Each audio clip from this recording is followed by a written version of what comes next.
Good evening. This is a public meeting of the Lowell Zoning Board of Appeals for December 9th, 2013. I'd like to remind anyone that's here this evening, if you plan on speaking on behalf of a petition, that you please sign in at the podium with your name and address before addressing the board. Our first matter before us is under continuances. This is ZB 2013-33, the petition type. It's a special permit. The applicant is Kazanjian Enterprise. Property is located at 150 Wood Street. Petition to renovate an existing home and construct 2 new buildings, one of which shall contain a drive-through for the proposed banking establishment.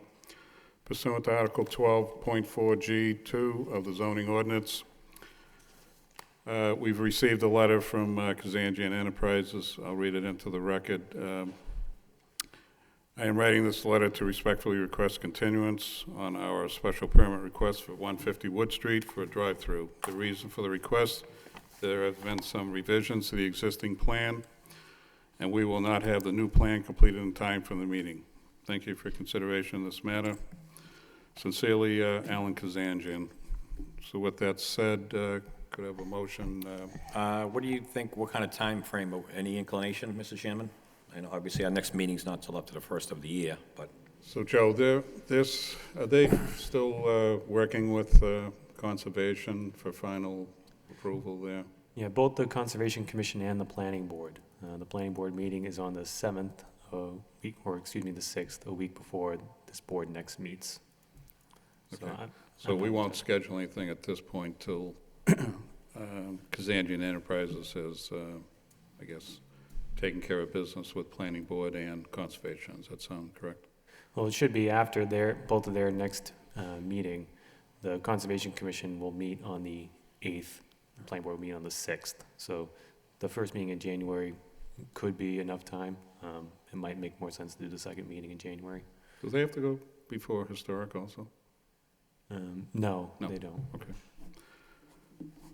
Okay, so you all set with that? Well, what's the date, regularly scheduled meeting in January? The 13th and the 27th. Okay, I'll make a motion to continue till January the 13th, 2014. Have a second? Second. Have a roll call?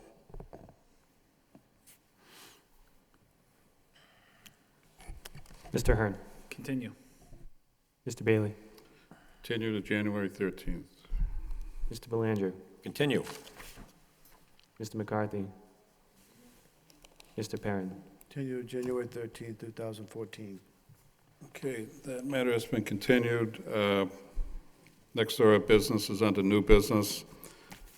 Going to just change the petitions here if I could.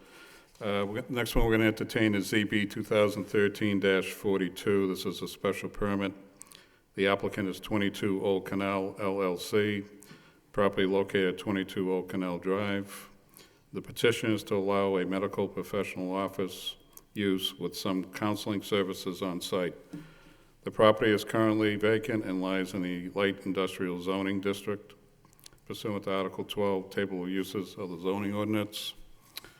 The board has received communication from Broderick Law Firm dated December 5th.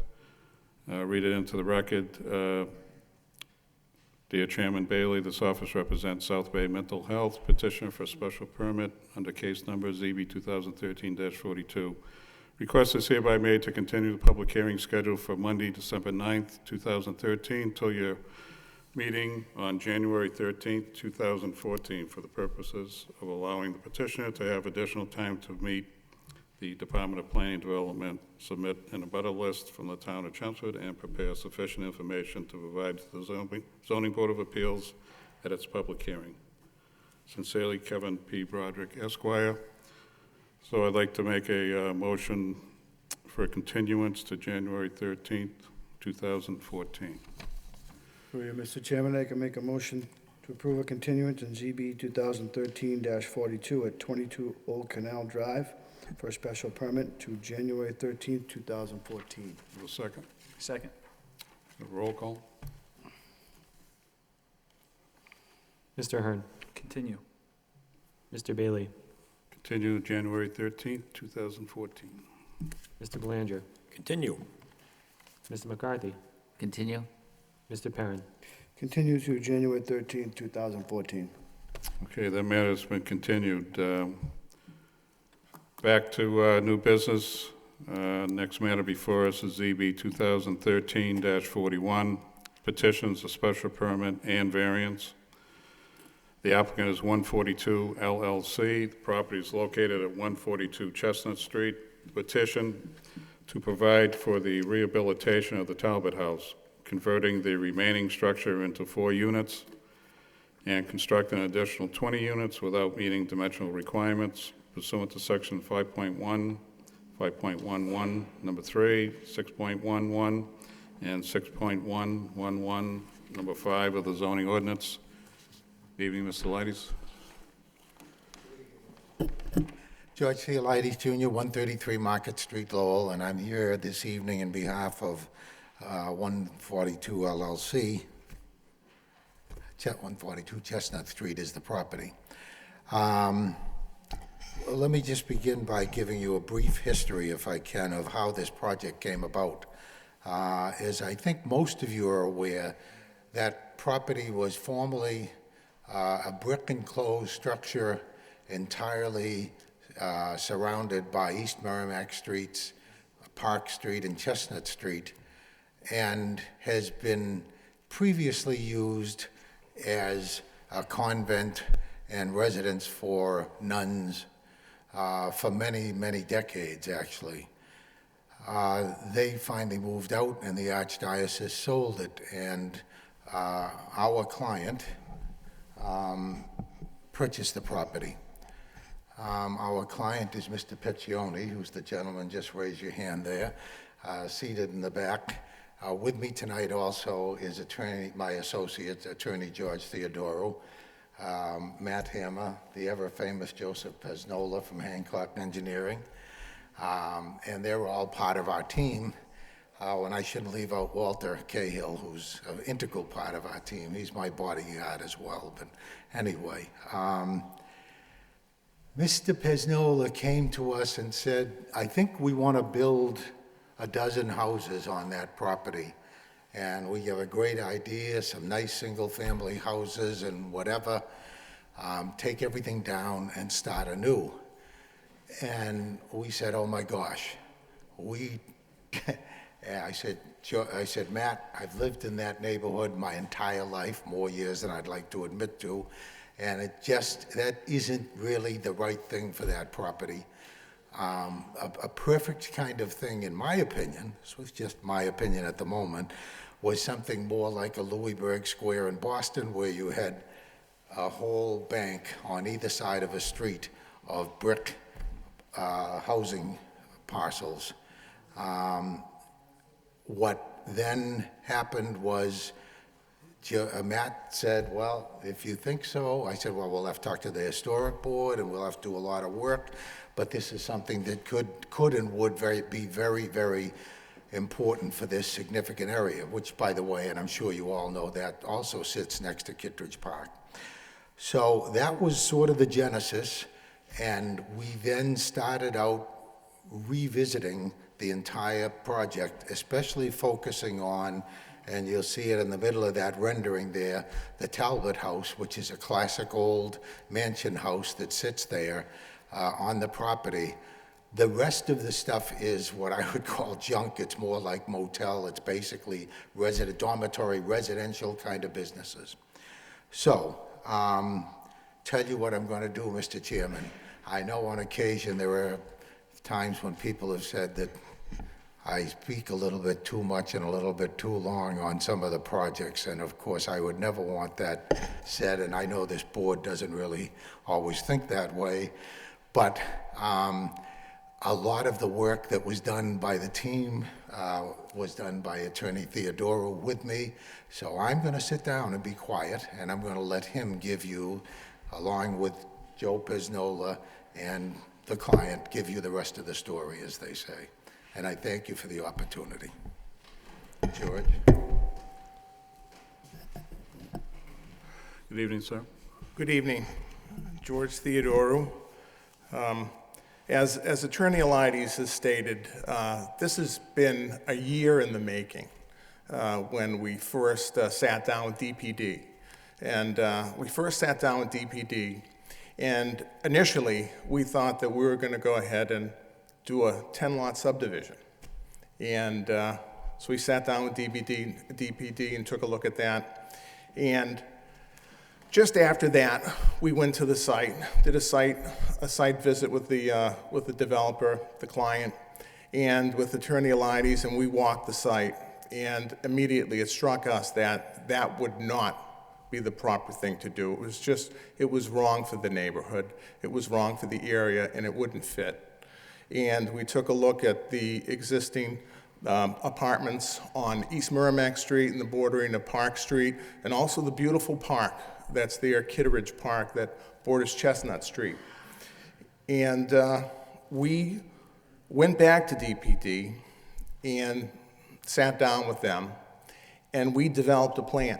A plan to, first step here and foremost is to preserve the Talbert House, and to do what we could to complement that and also enhance the neighborhood, and at the same time put together a project that would be economically feasible to develop the Talbert House. So we sat down and we made out a plan to devise to put in townhouse-style condominiums. And that plan evolved. We first went out there and met with the historic board. They loved the idea. And they loved the idea. They loved the idea that we were going to preserve the Talbert House that had the historical significance. As Attorney Elides stated, the other properties were dormitories type properties that didn't offer anything to the development. And what we also had to contend with was this wall. There was a separate enclave here where we had this brick wall right along Chestnut Street, right up around Park Street, and on the other side it was a type of wall that is made up, we call it a canal wall, or made with canal stone. It's a mortar, it's stone with mortar, and that's the one that borders East Merrimack Street. And so what we did is, in devising this plan, we made a determination that the canal wall, the stone wall on East Merrimack Street would have to go. And also, in order to go ahead and open up this project, to make it publicly appealing by sight, and also to give it some air and access, we decided that the wall would come down and we would develop a wall around it to set it off to be brick pilasters that are connected by wrought iron. And you see a little bit of that in the small rendering that we have right there, which isn't the actual rendering when we brought it, so it changed so many times. We gave you an idea of what it's going to look like with the middle of the property there being the Talbert House. However, we gave it some space. We took off some units to the left and we gave it some space so it would have some room there about it to set it off, and it gives you a more visually appealing look to it. And then we went ahead and we set out to make our plan and have some, again, meetings with DPD and some meetings with the planning board, and the plan started taking shape. We started with the whole area of the East Merrimack Street at one point was a continually line of units over there, and so it was brought to our attention that that would be too dense, that whole line of units that border East Merrimack Street has no visual appeal. It doesn't have any sense of style to it either, so what we did is we broke it up. We broke it up and we took out units to either side on East Merrimack Street, and what you see happen there is it opened up the site access from across the street and also gave us public access through there that we, as a condition with the planning board, were going to grant a public access easement so that the public there along the sidewalk of East Merrimack Street and the public on the other side will have access to go through the development. Right now, it's walled off. Right now, but what we'll do when we construct this is we're going to give them access to go through the development, and what that does, it gives them access directly to the park. So we have effectively, by doing this, gave the public access to Kitteridge Park, which right now is walled off by that ugly-looking style canal wall. But what we've also done, as far as meeting some of the requirements of the planning board and taking some of their advice by taking some of the units out, is we've opened up the plan so that it's practically appealing to have more snow storage area on the site, to give it more trash storage area on the site, because this site is going to be completely private trash pickup. So by doing that, we've opened it up for trash storage, we opened it up for snow storage.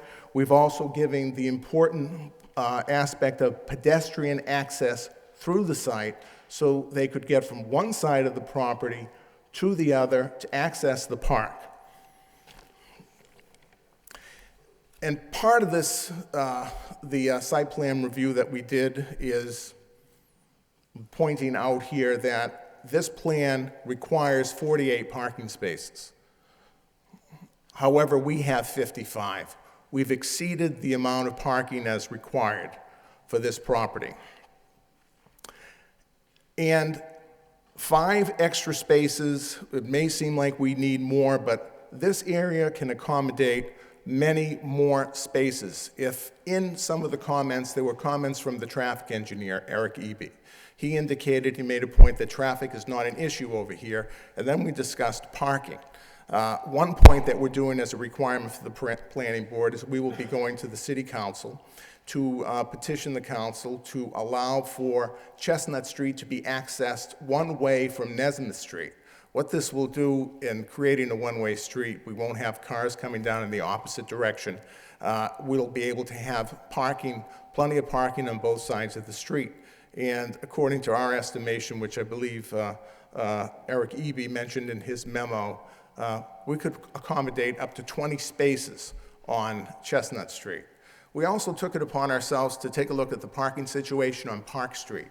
There are only 5 properties on Park Street, including ours. Each one of the properties has its own parking for its residents. There are approximately 30 spaces that are available on Park Street. So what we have between Park Street and Chestnut Street are 50 off-street parking spaces that are available for overflow parking. And again, I just want to point out that all of our parking on this property is contained on the site. Each unit of the 24 units has, the 20 townhouse units has a one-car garage with another parking space in front of it. And there's also sufficient parking for the single-family units in the Talbot House. I also want to point out the fact that we have a rendering over here, and the fact that I stated it before. I just wanted to get you a sense and a feel of what this is going to look like. We still have to go through the historic board. We have been to 2 unofficial meetings, informal meetings with the historic board, and we have had several other meetings with the historic board, one of them being on site when we met in the Talbot House to show them what we intended to do, and the others were informal meetings to show them some of our plans. And we're working with them very aggressively, and they're going to be keeping the jurisdiction over what the design review will be. And so we're working with them, and we've been quite extensive and aggressive with them. However, we don't have our final plans yet. Those are still under review. Also, with respect to the planning board review, all of our plans have gone through the vigorous process of being reviewed by all the department heads. The fire department, the sewer department, the police department. The one important point to mention with this plan, as far as limiting the services on the city, is that this will be accessed by one main drive, which is from Park Street. There will be one curb cut. We're eliminating a curb cut on Chestnut Street that exists right now, and we're eliminating a curb cut that exists on East Merrimack Street. So what we've effectively done by that is increased public parking availability in the area by doing it. Now, this will be served by one road into the complex. It's going to be beautifully landscaped as required under the conditions of the planning board decision. We're going to have a tree-lined street. We're going to be required to do more plantings on the Park Street side where it is accessible. We're going to be required to do improvements in the public access areas so that the sidewalks are easily accessible. We're going to be putting in handicap ramps at the corners of East Merrimack Street and Park Street, as well as Chestnut Street and Park Street, to allow accessibility into the complex. And what I'd like to point out is the fact that we're minimizing the services and the impact on the city with this project. We're picking up our own trash, we're doing our own plowing. The roadway in is going to be porous pavement. We're not going to have runoff into the city sewer system. At the same time, we're taking a property that has been tax exempt for years. We're spending the money to rehabilitate the Talbot House under the conditions of the Historic Board and to restore and preserve this asset. And it is based on our calculations, we'll be taking property that produces no tax income and achieving a yield of approximately $250,000 by putting it on the tax rolls. And also, in finishing, probably most significantly, what we're doing here is preserving this asset, which is in disrepair. And this walled-in area here, which comprises 50,000 square feet, is a danger. It's a blight on the community, and it invites crime. The entire amount of copper plumbing has been stolen from this complex because there's no security there. It's there behind a walled complex. And so what we're doing is we're repairing restoring and repairing this significant historical structure. We're going to be putting it to use, and at the same time, we're going to be going ahead and producing income at some point when it's finished for the city. So at this point, what I'd like to do is turn this over to our engineer, Joseph Pesnola, who will go through the technical aspects of the plan and also go through what relief that we're looking for. Thank you.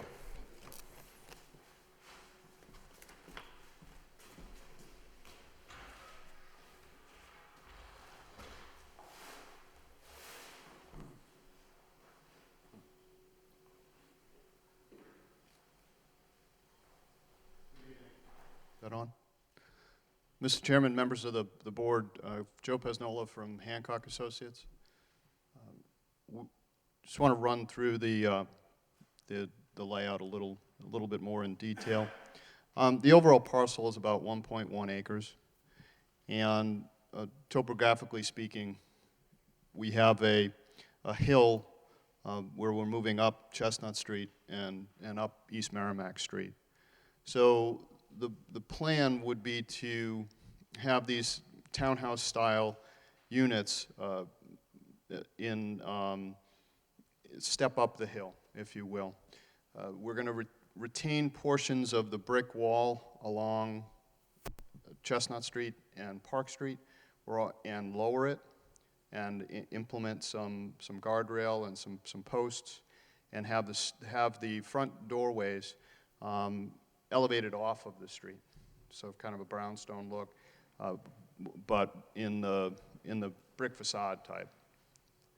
And each of the stairwells will be a break in that wall, so they'll front on the street, on Chestnut Street and East Merrimack. Then when you come up to Park, you'll have the main entrance into the rear of the buildings, where each of the new townhouse units will have its own driveway off of that with a garage under and parking for at least one car out in front. Some of the drives will have two. There's another 15 spaces here, 10 spaces here, and 5 spaces here that'll be utilized for the units in the Talbot House and also for additional parking. And there's some green space around that. The Historic Board did want to preserve some of the existing vegetation around one side of the westerly side of the Talbot House, so that's why that's kind of a healthy green space area. As far as the sidewalk network, we do have sidewalks on Chestnut and a portion of East Merrimack. We'll be completing that sidewalk and providing some handicap accessibility over to the northeast corner of Park. But topographically, there's some constraints to sidewalks on our side of Park. So what DPD has asked us to do is do some planting enhancements of that embankment, and we'll have the wall, the preservation of the wall also, which was a kind of a trade-off between sidewalk or preserving that wall, doing some landscape enhancements, some street trees, and relying on the easterly side Park Street sidewalk network. In addition to that, we're providing the spines through the two locations on site for pedestrian access, public pedestrian access and resident access, to really open up East Merrimack through all the way to Kittredge Park, both visibly and from a standpoint of pedestrian access. And our goal will be to make those sidewalks very, very inviting to the public, ADA compliant, and put those in some form of a public access easement for that. So we'll also do some sidewalk improvements on Chestnut Street as we need to close off entranceways and really enhance the whole block, if you will. As far as utilities, we're going to take care of everything in kind of the courtyard in the center. We'll have sewer entering or leaving the site in the northwest corner. We'll have water coming around various places, direct connect to the units for domestic and whatever fire suppression needs we need. As far as stormwater management, we are going to implement porous pavement on the main area of the driveway, both the center area and this area here, and then the individual unit driveways will pitch into that, and that'll allow us to take any stormwater that currently leaves the site and goes into the city's combined system and remove that from it, provide treatment, provide recharge, and provide a decreased impact to the city system. All other utilities will be underground as far as cable, electric, and so forth. And we will have, in the courtyard area, we'll have some kind of period style low-level lighting for the parking area. And then the fronts will be mostly lit with doorway lighting, much in keeping with the architecture of the area. Oops. As far as the zoning relief that we need, we are limited to no more than 6 units per lot in this zone. So this proposal does feature a subdivision, and there'll be 6 lots, 3 on Chestnut Street and 3 on East Merrimack. And we've broken down, both in the application and on the plan, those individual lots 1 through 6, and the requirements for that. As far as the big one, it's area per dwelling unit, and we've broken that down as far as the relief. Next is usable open space, and we feel that that's appropriate where we have Kittredge Park right there. So there's plenty of open space. And then we have the setback issues, and front yard setback. Talbot House is currently non-compliant, so the special permit for continuation of the nonconformity would cover the East Merrimack units, the Chestnut Street units, There is also a portion of the dormitory that's within the front setback for East Merrimack. So that would cover, that special permit would also cover the front yard setback for East Merrimack. There is no nonconformity on Park, so the proximity of the buildings at 10 feet to Park Street would be the variance.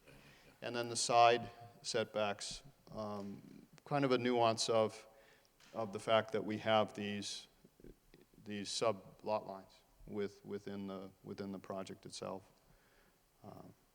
So that's a brief overview of the project from a technical standpoint and also zoning compliance. Be happy to answer any questions the board might have.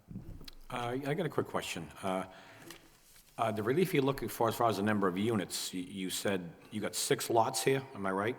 Yes. And zoning allows 6 units per lot. Is that what I thought you said? We can't have any more than 6, so that's why we didn't do it as a single 24-unit project.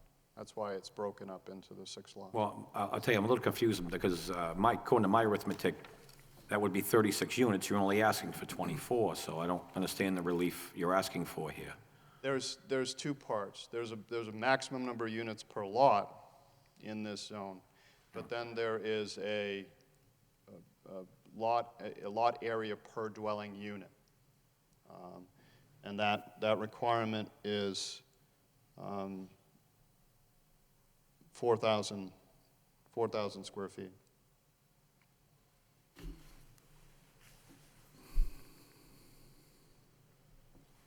4,000 square feet per unit. per unit. Okay. Thank you. Just ask, well, one comment, I guess, on the plan, which I think is the same as that stated November 7th? Is that the same date? Yes, Mr. Yeah. Chairman. So down on the parking table, it says based on 28 total units, even though 24 is in brackets, you might want to, Yes, Mr. Chairman. Change. We had 28 units. That's an error. I know We had that 28 was units and mentioned, had but reduced it. I noticed that when I went through, so if you can make sure that's, and Joe, the requirement of 48 spaces that's on their plan, does the city agree with the calculation? Yes. Okay. Okay. And I don't know if this question's for you, but maybe, Joe, if you can, 5.13, where it talks about lot with multiple buildings.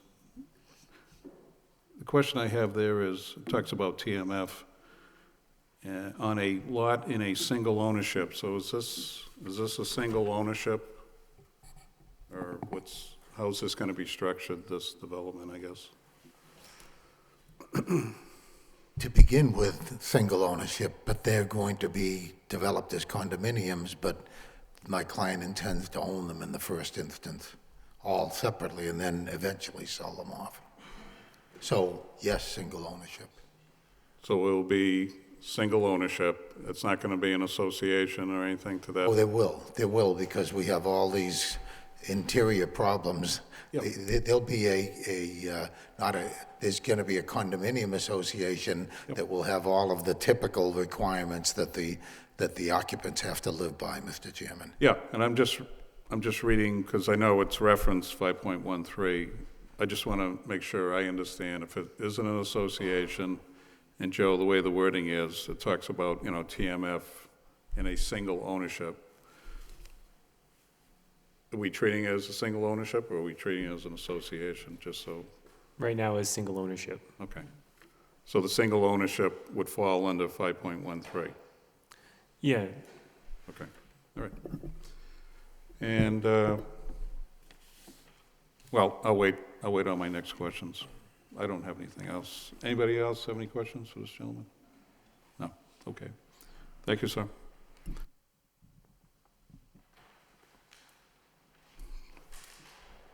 So you're all set at this point, Mr. Ladies? All set for now, Mr. Chairman. Okay, thank you. Okay, I'm going to open it up to the public at this point. Anyone here like to speak in favor of this petition? In favor? Favor? Hearing none, that portion of the public hearing is closed. Anyone like to speak in opposition? Yes, sir. My name is Brian Cowell from Nesmith Street, and I do appreciate the scope of this project and what they're doing. And, you know, I think it'd be wonderful to develop that project, but I think the scope of this is just much too big for that area. I mean, we went from what I understood tonight, from what I heard, and we went from 12 homes to 10 lots, and then we said, okay, let's put 24 townhouses. And then we stepped this up, I guess, and they're removing some of the walls. And they said, okay, we went around, we're gonna make Chestnut Street a one-way and Park Street possibly a one-way in that section over there, and now we have 30 additional parking spaces. Well, I can tell you right now, if I've lived in this neighborhood for 14 years, and you remove any of those walls around there, the people whose front doors are right on that street, when they come home, they're gonna park right there. And they're not gonna go inside the lot and park inside unless they're forced to or have to. So they're gonna end up taking up all the parking spaces, number one, if you do that. And you know, everything looks good on paper, you know, or a computer system sometime until they get implemented, and that turns into a disaster, right? So, although I probably can't stop this, I am opposed to these variances, and to the point that I'd like to see it cut down tremendously, actually. I think 28 units right now they have on there is far too many units for that parking, and they meet the parking requirements by having a garage. How many people have garages and they turn into sheds? They never use them, okay? A red flag to me is you're asking for a variance for a driveway that's much smaller than the city ordinance or what have you. To me, that tells you, well, you know you don't have enough parking right away. And you're trying to pack as much as you possibly can into 50,000 acres, 50,000 square feet. So that's all I want to be. Okay, sir. And you also had sent in a communication to the city, right? Okay. So you're at 24 Nesmith Street, right, sir? Yep. Anyone else like to speak? Yes, sir. Hi, I'm Robert Bassett. I'm a resident and the owner of the abutting property at 28 Nesmith Street.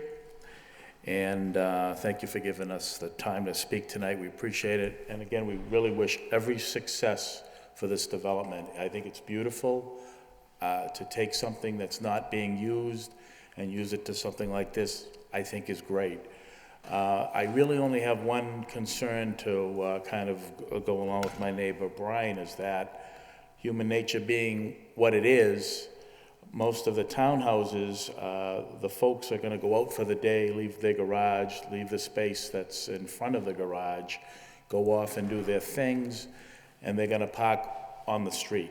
East Merrimack Street at this time, if you ever check that in the 6, 7 o'clock in the morning during the week, there's really no parking there now. East Merrimack Street is really constrained for on-street parking. It's really kind of a mess. Chestnut Street, there is some space there that can accommodate some vehicles, but I think, you know, it's gone. We started at 28 units, we're at 24, certainly going in the right direction. There's more spaces within the property, but I just think that once whatever is done, and the neighborhood is constrained for parking, the alternatives are basically none. You can park on East Merrimack Street, park or Chestnut, that's it. No place else in the neighborhood can you put a vehicle. Nesmith Street, there's no parking, and if you ring around the properties in that neighborhood, there's a lot of buildings that have no provision for off-street parking, totally dependent on parking on the street, no alternative at all. So whatever is done, whatever people decide to do, and it's done forever, and there is a very significant impact to the neighborhood. I think this is close. Again, going 28 to 24, it's going in the right direction. I don't think it's a mess. I think it just needs to be a few more units taken out, a little bit more on the inside. I think that's, you know, really, really where we are. And lastly is, Kittredge Park does have a toddler park that's used quite a bit by folks during the week. They definitely need parking for the toddler park use during the day, 7 days a week. There really does need to be a provision there for those folks. There's a fair amount of traffic there, days during the good weather to do that. So that's all I have to say, folks, is I like it very, very much. I'm sure it's gonna be a beautiful thing, very, very well done, but it's just a little bit too dense for my level of comfort. Thank you very much. Oh, I'll sign in.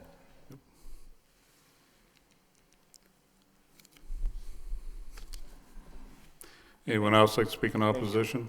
Opposition? Opposition? Hearing none, that portion of the public hearing is closed. Can I ask, what's the boundaries for the Washington Square Neighborhood District? Just so I have an idea of. I'm sorry, I didn't hear the question, Mr. Bailey. Washington Square Neighborhood District, what's the boundaries? What does that include? I'm sorry to say, I'm not sure.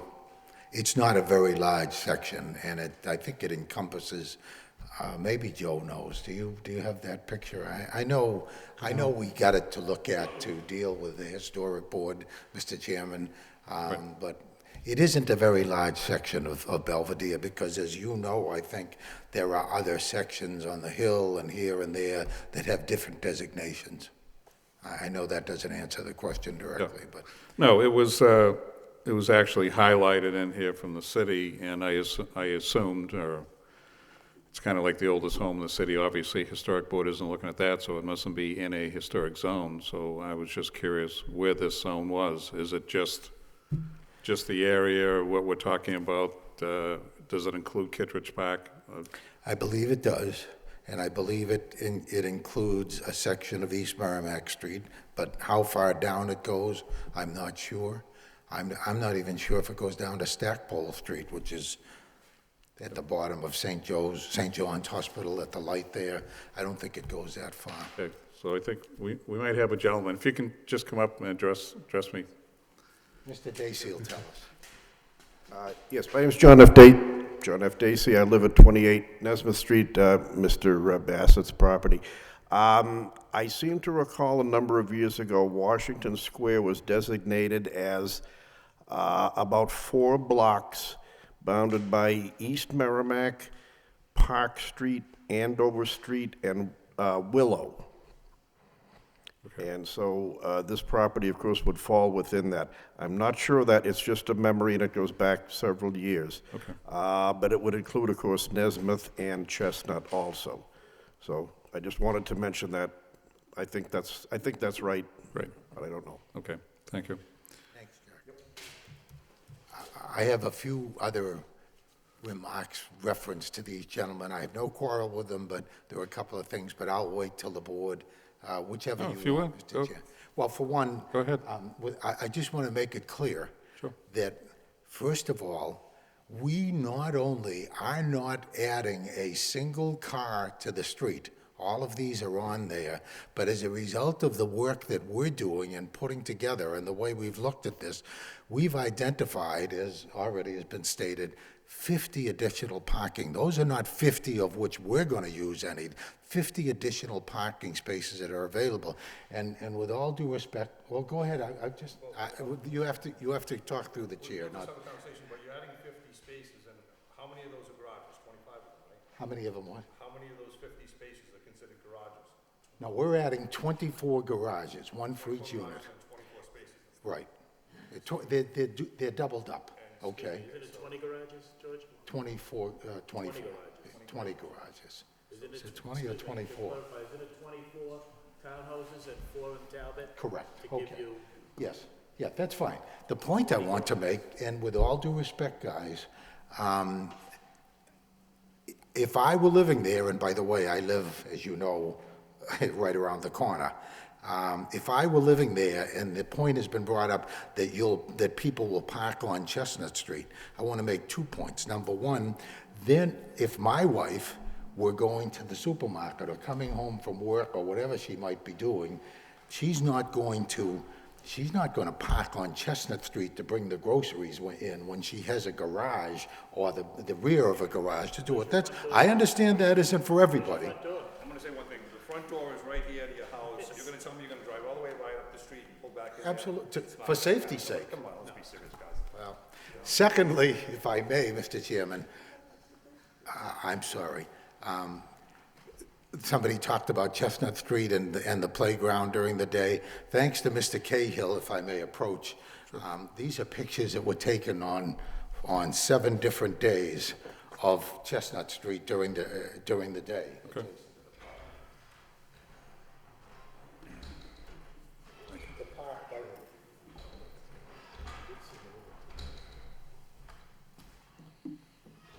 The park, by the way, is in the front left of that property.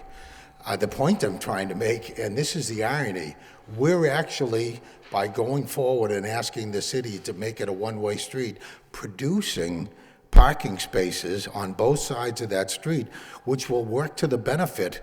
I mean, even if it's only 1 or 2 or 3, if they say we're going to use all the spaces by pulling up there, if it's 1, 2, or 3 more spaces that they don't have now on Nesmith Street, they have absolutely none to stop there. We're providing those spaces by making it a one-way street.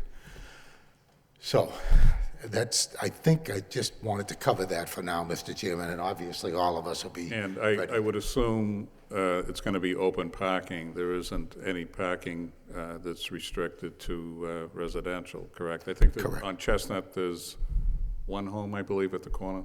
All right in the Or on corner. Chestnut. And Right, and that's the only one. The rest are available for Nesmith Street. Only one there, and then along the park, along Kittredge Park, along Park Street. I mean, I think I've said this to the planning board, and I don't want to belabor the point. I live in Princeton, Belvedere. There are 60 units there and 73 parking spaces. They are never filled up. And by the way, the parking spaces, as you probably know, are on the back side of Park Street. They're never filled up. Sure, some people, maybe 3, 4, 6 people overnight try to use spaces, but there's how many? 30 spaces, I believe, 20 or 30, right in that area right there. There's. They park in the street, though, George. They're what?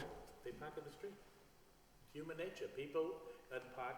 Well, I understand that, Park on the street. but the people from the apartment aren't parking there. Some of them are. Some of them are. Okay. My point is, we're providing all new on-site parking. I think that's the critical thing to keep in mind. Thank you. Yep. I think Attorney Theodore mentioned the number of, I guess I'll say, structures on Park Street totals 6. I believe I said 5, including ours. 5, so And, that's yeah, all there is on Park Street, is only 5? that's what I believe that we came to, that we had 5 properties on Park Street, including ours. There is no, there's no other, there are no other properties that border Kittredge Park. It's just one side. The majority is taken up by the Princeton properties. But, and I also wanted to point something out that just in response to the gentleman here, is that we're eliminating 2 curb cuts on this property. There is a curb cut on Chestnut Street that currently exists. We're eliminating that. And there's also a curb cut on East Merrimack Street, and we are eliminating that as well. Right. So by taking out those, we're producing additional on-street parking. Correct. Yep, you did, Yeah. you did mention that. Okay. Before I go any further, I want to make sure nobody else here to speak in opposition? Okay, if not, I don't know if I close the public hearing, but I'll make it official now. Might have got away from myself. Okay. Is there going to be any signage? Any signage proposed for this? Well, to the extent that it would enhance, the parking and where the people are going to be going, and we could go ahead and do that and accommodate that as far as the entrances that are concerned. There's only one entrance into this property. Right. I guess what I'm asking about is there, I know there's nothing on the plans, but is there anything anticipated, any type of signage to, in recognition of the Talbot House, or is there Yeah, the Talbot House would be designated, yes. Okay. I know that's, Joe, I don't think there's anything in the plans for that. I guess I was asking that more of, was there gonna be any recognition for the Talbot House versus, is there gonna be at some point some association name on there? I'm not entirely sure. That would probably be something Yeah, that would be worked out with the Historic Board will probably dictate what you can put on there. They'll let us know what we can put on there. We didn't come up with any, right now, I think some of the plans, they call it Talbot Square. I think the Historic Board, as far as what they want to do or how they want to name the development, they may tell us what we can do. And I had checked with Joe on city departments, and fire is always the main one with me, so it sounds like fire department did an inspection up there. They didn't have any concerns.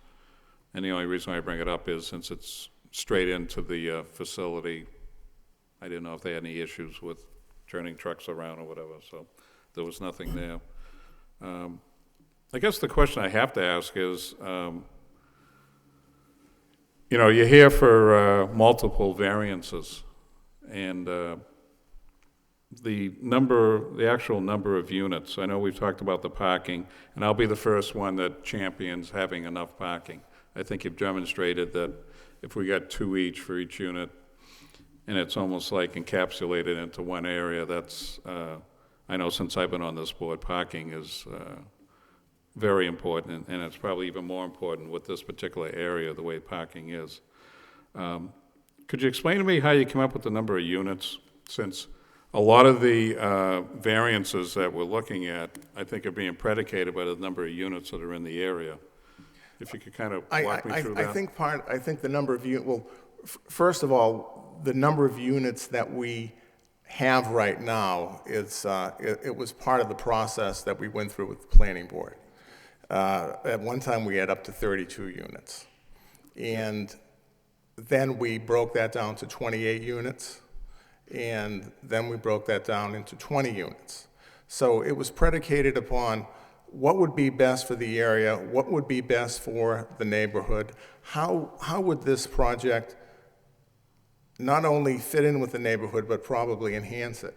And part of the enhancing the neighborhood is the idea of taking out the units on East Merrimack Street, that the areas there that abut what we have, the public access areas. We had units over there, and it was a wall, the whole street was a wall of units. So what was suggested there, in part of our ongoing discussions and meetings with the planning board, was to remove those units. And so we determined that if we remove those units, what we did is we would have some wonderful, lined it up with removing those units and giving space around the Talbot House. That would be just a wonderful and direct public access from East Merrimack Street right through the property. So that was one of the areas there and the factors that we came to it. Another part was there was a unit down at the other end of the property, and there were 2 units at the end.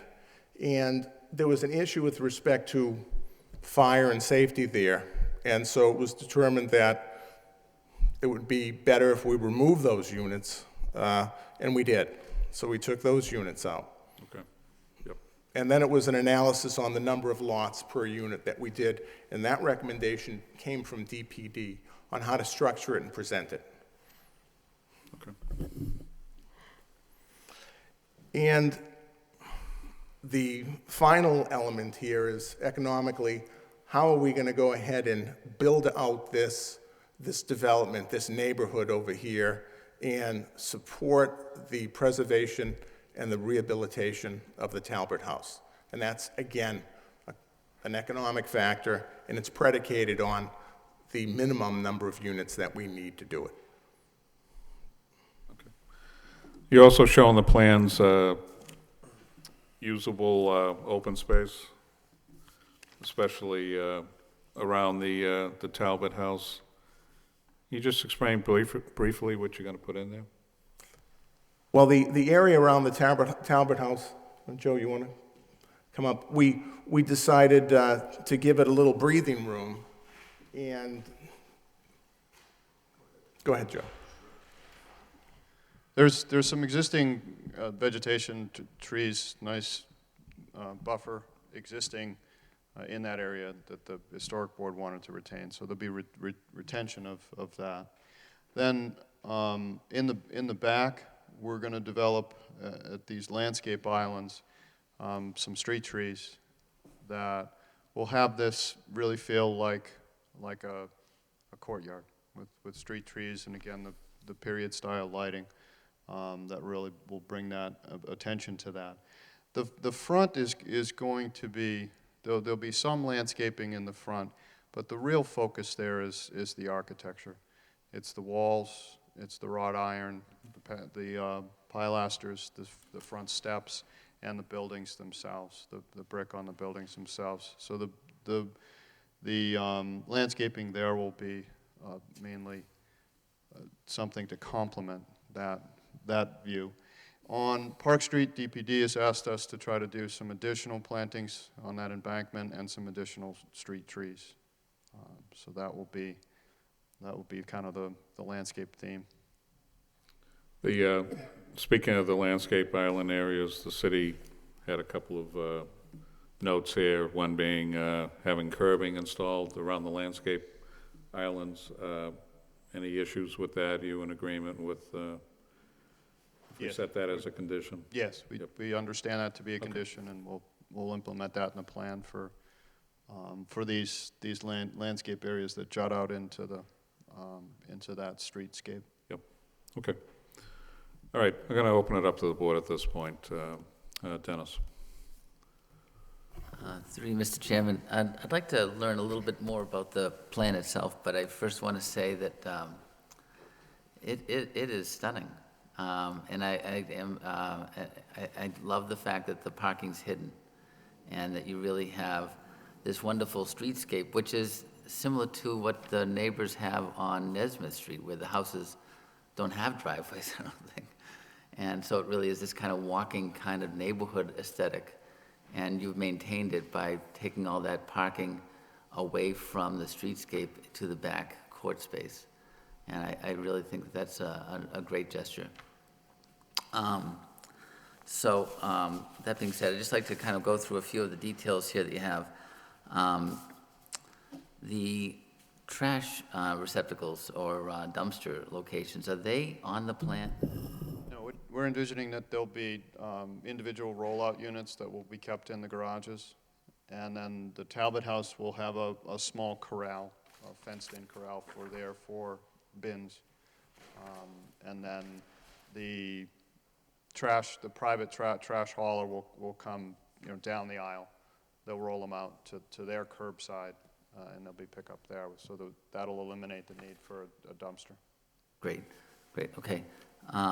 The access to the units, there's stair access from the street side? Is that right? There'll be a front entranceway with stairs to the unit, and then in the back there'll be also a stair to meet the two means of egress requirements. So there's a parking area, and then in the back, are we looking at 2 levels and then a roof, or are we looking at 3 levels? How does the grading work on the back of the lot? The grading works a little bit different in some of the blocks, but essentially they'll be from the street side. The idea is to have 2 levels exposed with that first level raised up off the street in a kind of the historic feel. Mm-hmm. And then the back there'll be 3 levels. The back will have 3 levels. So in most instances, I think there's a couple places where there'll be 2. 3 levels showing the garage. The garage under, and then the 2 levels above. Sloping down. So the main level of the house at the door on the front street side is the 2nd level in the back? Yes. Okay, so the access then to the kitchen is upstairs from the garage area? Yes. So the street side is actually a bit of a split level kind of affair, where the back side is a full level of stairs that you rise? Yes, but we're with the walls and the front stairs.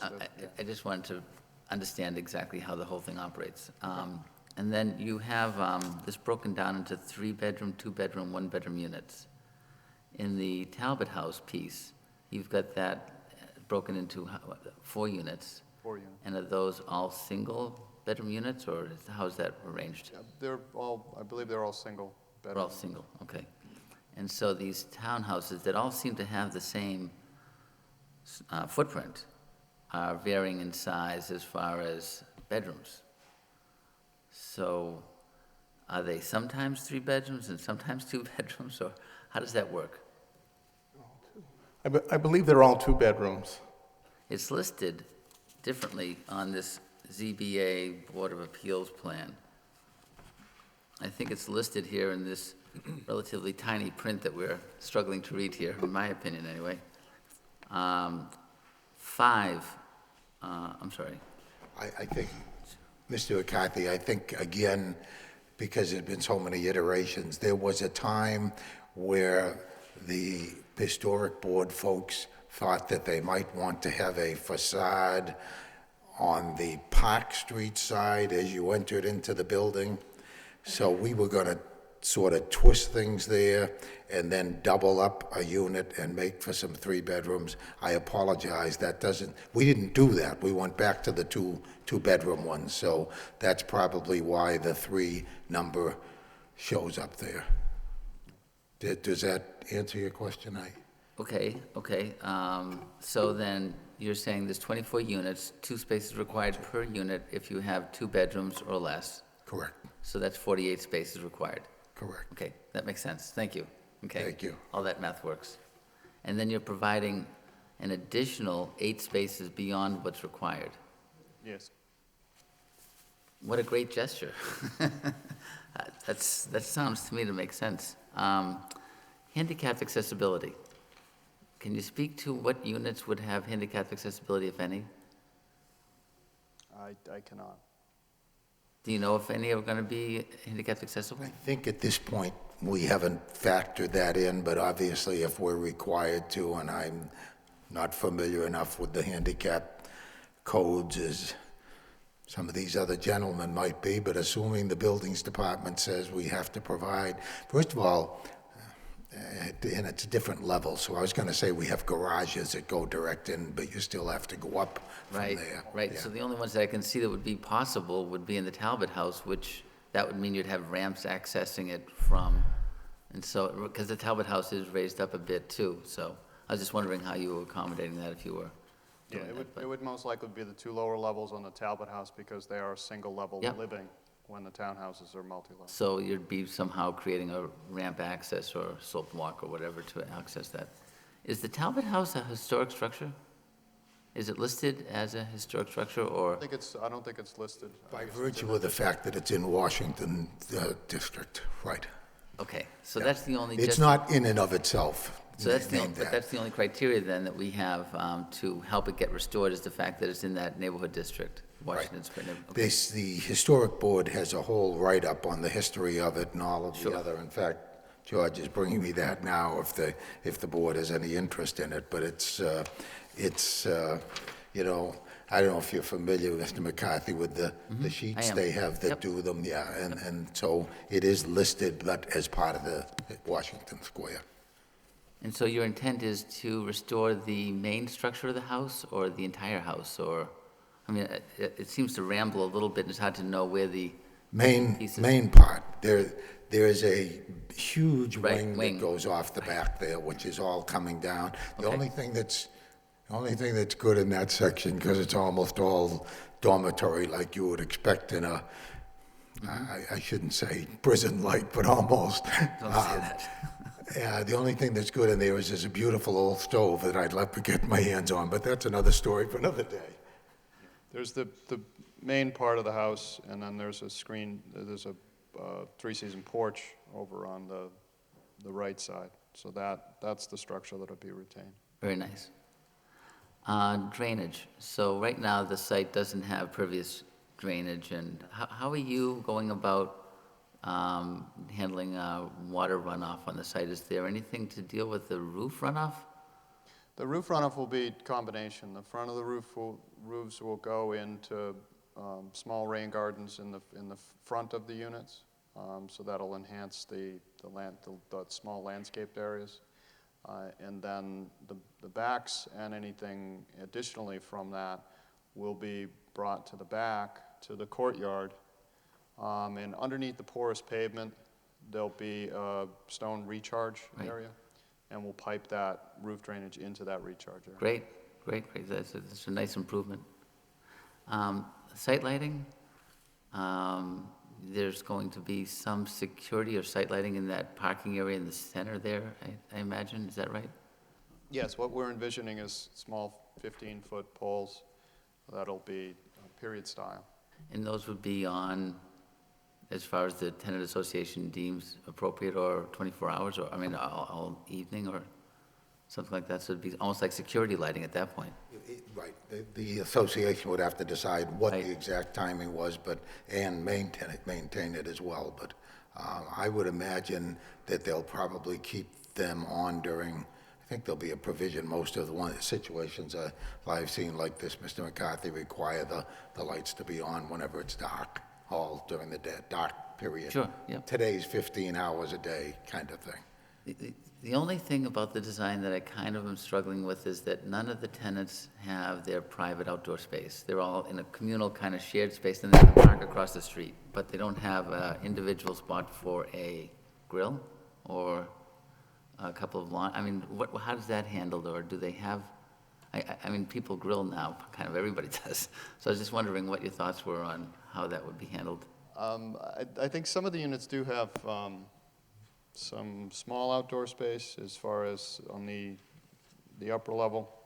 On the decks, and there possibly could be something done with some lattice in between. They're going to share a stair, but maybe there could be done something done with some lattice, and then, you know, on either corner, the outboard corners is where the grill could go. So that's the rear elevation that you're showing, that small private deck area? Right. So it's more conventional kind of townhouse living than in the back with that kind of feature? Okay, Yeah. that makes a lot of sense. It's a great design. I really think the whole collaborative atmosphere of the Historic Board and the City of Lowell helping resolve this to be actually a jewel rather than just an average development is tremendous. I have no further questions. Thank you. Thank you, Dennis. Kevin?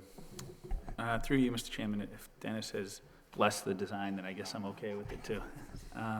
Blessed it in some sense. I just have a couple questions, and I agree. I think it looks great, at least from the visual perspective here that we're seeing on the tripod.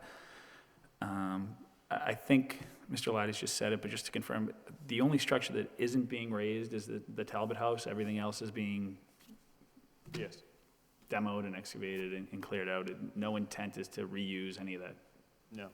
piece of prison, I guess is what we're referring to it as. And it's going to be all owned, like investment property, landlord, so everything's going to be a rental property? I'm not sure who I'm addressing now, I guess, at this point. But. Yes, to begin with a rental property. So Mr. Piccioni hasn't decided, he's a landlord generally. Right. And he is certainly, his first interest probably was to consider it from rental standpoint. On the other hand, he also understands the value of having a condominium that someday could be saleable for people to have their individual ownership, which we're encouraging him to do. So they'll be set up as condos. But He'll own them all. The intent is to rent everything at least day one. Correct. As it stands today, and I know things change for a bunch of reasons, but market rate, everything will be market rate? Market rate, Is the intent? absolutely. Okay. I guess the rental, from my perspective, working on some properties, it changes the cost changes the quality sometimes, rental versus selling. So I don't know the developer personally, but that is my only concern. I think, like Dennis said, this could potentially be a unique jewel for the city. It could be gorgeous with the brownstone look and things like that. So my only concern from a rental versus sale perspective is I wouldn't want to see it taken away from the quality of construction, meaning the brick facade. I don't know if that's the intent for all wrapping around and things like that. I'm smiling because when we left the planning board and they were all so happy and we were all so happy that everybody likes this, I went down the front steps and said to Matt Piccioni, I said, you know what, if it doesn't come out right, you're gonna have to deal with me, George, Walter, and Right, Matt yeah. too, on top of it all, because, I mean, we just think this is It's a dynamite different proposition. construction. I've done both. I've done rehabs and I've done property that I'm gonna hold on to, but so I do them differently because of that. So that's, if I had a concern, I guess that would be it, that they were gonna be thrown together. Townhouses like we see at other parts of the city that over 10 years, they've aged considerably and they look not as nice. So is it the intent to have brick facade on both East Merrimack and all units would be brick facade on the front? On the street side, there'll be a brick facade. On Okay. the inside, it'll probably be Duraplank or something like Yep, that. and I think that goes a long way, long-term, to keep it looking pristine. How about a timeline of construction? Is the intent to, well, you're gonna rent them, but I don't know if it's the intent to do Talbot House first and then a lot at a time as you rent them economically? And I ask that from the perspective of Kittredge Park, it gets used a lot. I've taken family pictures there, a lot of people take wedding pictures.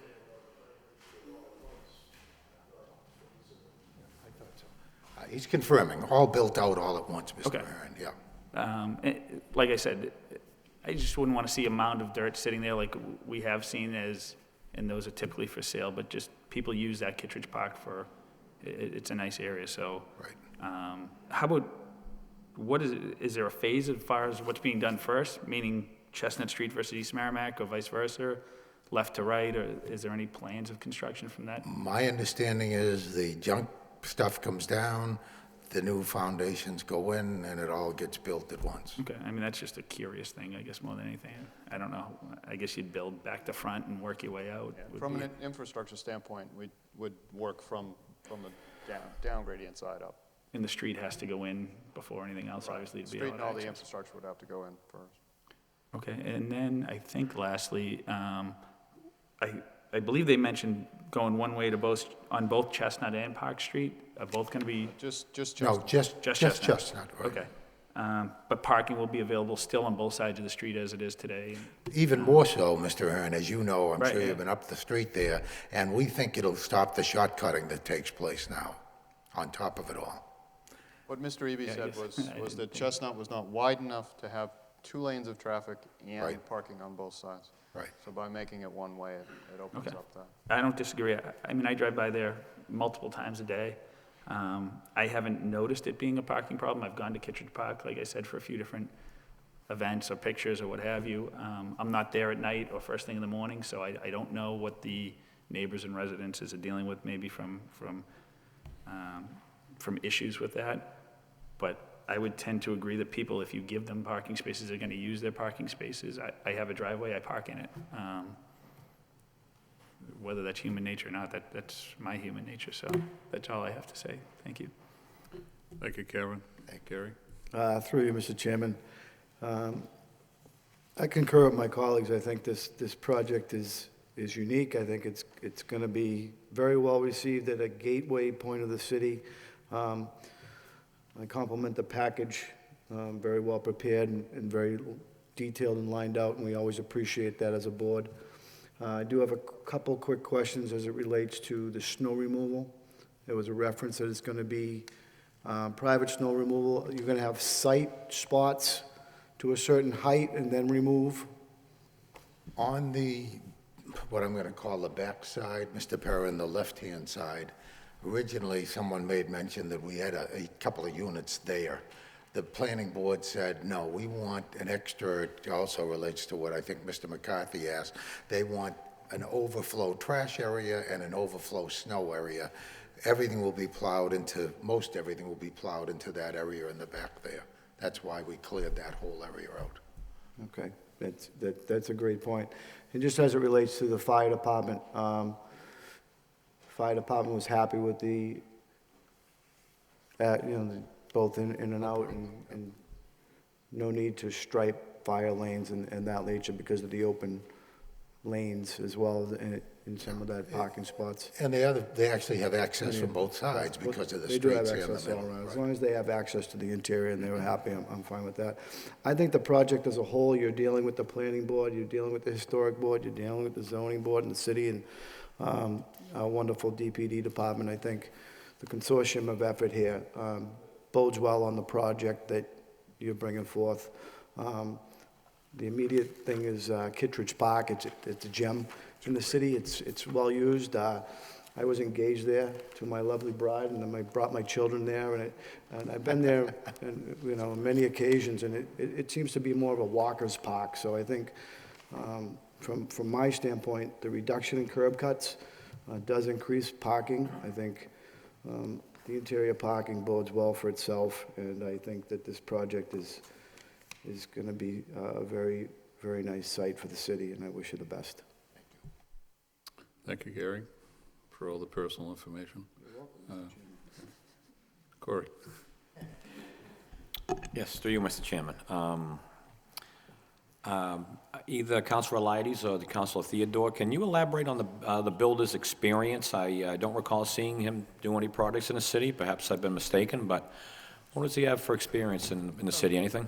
Yeah, Mr. Piccioni has been involved in the business for years. He has a number of commercial projects that he's done in Boston and in the Woburn area. And the rehab of some of the old apartment buildings, from what I understand, with Mr. Piccioni, was part of his expertise in the business of going in, rehabbing some of these older apartment buildings and renting them out. And he has extensive experience in the construction area, development area, and managing the properties as a landlord. So this is something that is right up his alley. Okay, I am very impressed the way he's going about this project, to say the least. So I just would like to know clients who's coming into the city. So thank you for educating me there. But I do agree with my colleagues. What an outstanding facade and a project, really. Just to look at this thing, you'd think it's Beacon Street in Boston, and I see the builder and the whole team you have collectively is working closely with City of DPD, Historic Board, Planning Board, Zoning, to make this thing right, because it was a convent for many, many years. I grew up on East Merrimack Street, just a few houses down. I know this neighborhood very, very well. And this was a pristine piece of property here.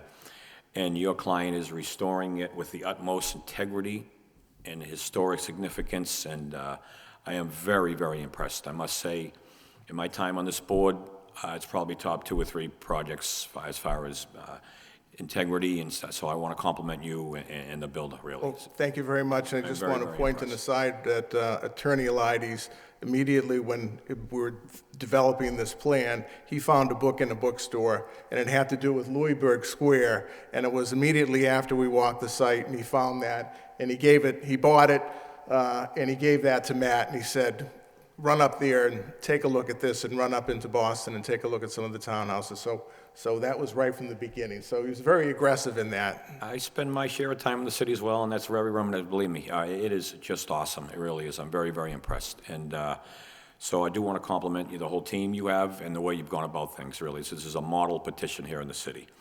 And to the abutters here that are in attendance this evening, I really don't think there'll be any significant impact to them whatsoever. I think it's minimal, if anything at all. You have required parking, what's required by the city. You have a few additional. I don't believe anybody who's going to pay in excess of $200,000-$300,000 of a condominium is going to park on the street. I don't see that logic at all. There may be certain instances where visitors do here and there. I live in a condominium complex not far from this, and I know our tenants do not flow out in the street at all, to be honest with you. So if I saw this project would fall in the backs of the neighborhood, then we'd have another story here. But I really don't see any detrimental impact to the neighborhood. I see it helping their property values, if anything. You have Chestnut Street, which is I'm by very frequently. It's very underutilized. I rarely see cars on that street, on that side of Chestnut Street, that is.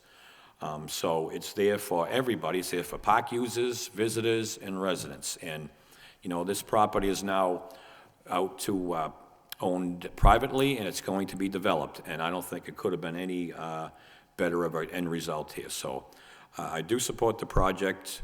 We're adding, in excess of $250,000 to the tax rolls with using literally no city services here. You have your own trash pickup. So I think you're enhancing the neighborhood in the city without bringing any detrimental impact to the city as well. So, and just again, the way you're going about it with this kind of significance, it's over and above what you need to do, and I think it's a great, great project. I really do, so I support it, and I wish you the very best. Thank you very much. Thank you very much. Thank you, Corey. Melissa? Good evening, Mr. Chairman.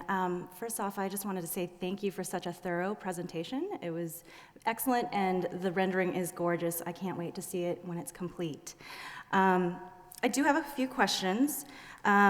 Specifically, well, one actually about the city comments. Comment number 3 regarding maintenance of the shared driveway and interior sidewalks, especially when it changes to ownership in a homeowners association. How do you feel about adding that as a condition? Did it say shared driveways? Yes. In order to ensure maintenance of the proposed shared driveway and interior sidewalk areas. Yeah, we don't have any problem with the comments from the city with respect to that. Great, thank you. Regarding parking, I think you have definitely gone above and beyond what was required, and you've demonstrated where there's additional parking on the street. So I think you might have mentioned it, I just want to follow up. What is the status on making Chestnut Street one-way and finding that on-street parking?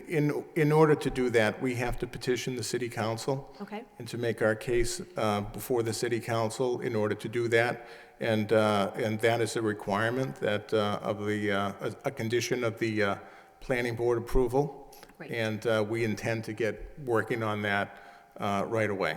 Great, thank you. I actually drove on Chestnut Street before I came here, and it is very tight to do two-way street for 2 parking. So I appreciate that you're looking into that. That being said, I did hear from the butters, and I do hear their concerns. While I agree that the impact's going to be very minimal, I don't know if this is correct, but when you were answering some of the questions about the units, the kitchen is a half a step or half a floor up from the front, is that correct? And then the kitchen's a whole floor up from the back? I believe that's correct. I believe that's the way it was explained, yes. So with that, I could see myself, if I was living in one of those units, climbing upstairs, less steps to go with the groceries. I do see that as a possibility. So I'm just wondering if there's any options to condition the tenants or the owners to ask however much they can to park in their designated spots. Yeah, I think that, we've provided them with the parking that they have there, and I think they'd be encouraged to park in their garages behind their units. Obviously, the association could make it as a condition, but I believe that it's premature at this point. Would you be willing, if it becomes a concern, to add it in as a condition? Just to begin with, let me also clarify. Sure. The kitchen's on the back, on the inside. Is in the back of the house? Right. Okay. So A little bit more. it's a long walk Gotcha. from there. I think 6 or 8 or 10 stairs up is going to be a lot easier, and being inside and safe. Thank you for pointing that out. We would put it in as a condition to the tenants, but of course, as you know, without having somebody there all the time, there's no guarantee. But I think the fact that the kitchen is there is going to make the difference. That's a good point, thank you. Or just to even encourage the tenants and the owners to do that, that would be great. I know you mentioned that the rental units will be market rate. Is there any plans to have any affordable units when it changes over to ownership? No, not at this time. Okay. Are you planning to do any signage for the public access ways? Yes, we are. We have to work with DPD on that as a requirement, and I'm sure we're going to be doing, some signage there to notify the public that they have a right to access through there. Something tastefully done. Great. That'll let people go ahead and notify them that they can walk through the development. Well, I'm looking forward to walking through the development when it's done. Thank you. Great, thank you. Thank you, Melissa. Dan? Thank you, Mr. Chairman, through you. I also want to thank the petitioners for a detailed packet and a very detailed presentation. I think overall, rehabbing this building and bringing it back to glory, it's something amazing for the community and for the city, and definitely for the neighborhood. I hear the concerns of the abutters, but I really think that the parking issue or traffic would be very small impact, just because, like, if people have their own driveways, their own garages, I think they're more inclined to park in where they're supposed to park instead of on the side streets. So I think, in my opinion, it's minimal impact. So as my colleagues echoed, I think this is a great project, and I wish you well. Thank you very much. Thank you, Van.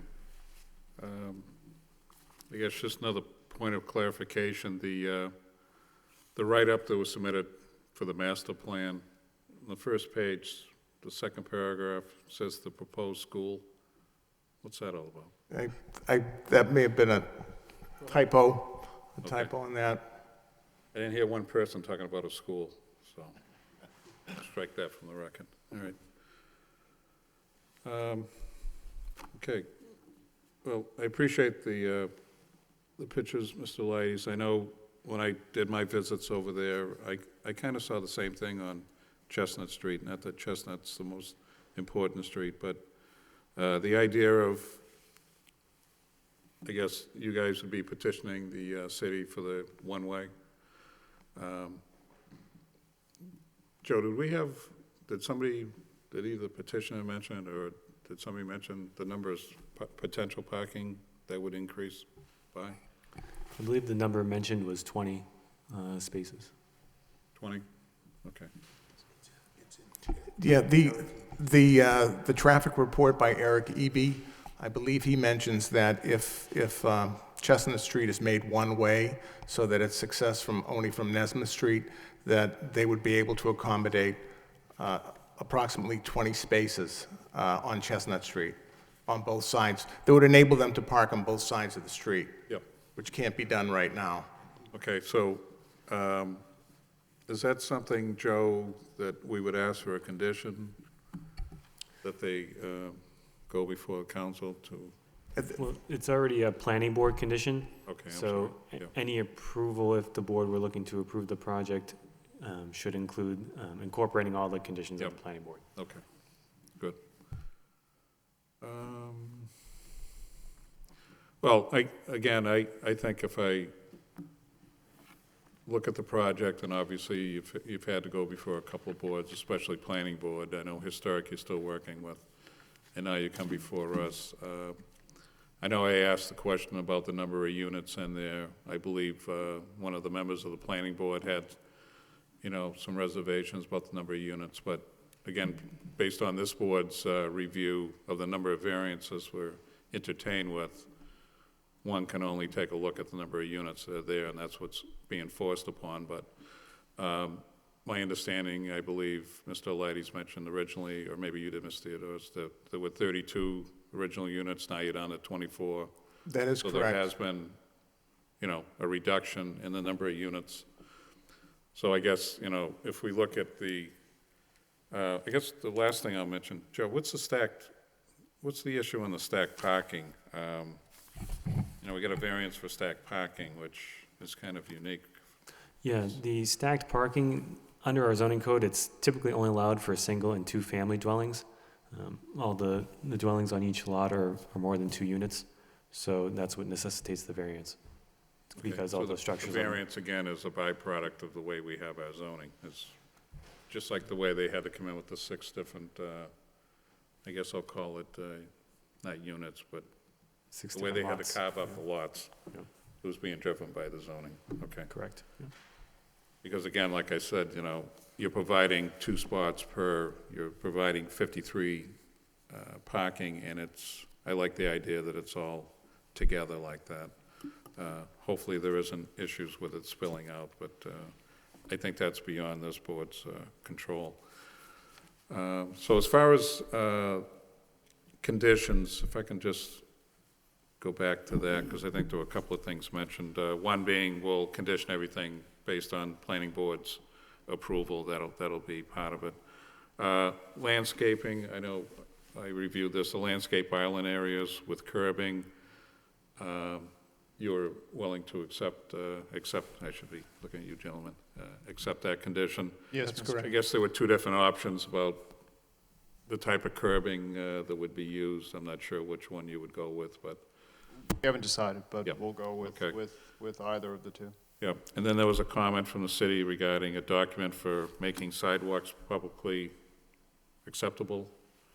Was that That's correct. It was a condition of the, another planning the board? planning board to make the public access areas through the development accessible to the public, and we would have to do a public access easements, and we'll be working with DPD in the language that's required for that. And those would run with the land and be permanent. Okay.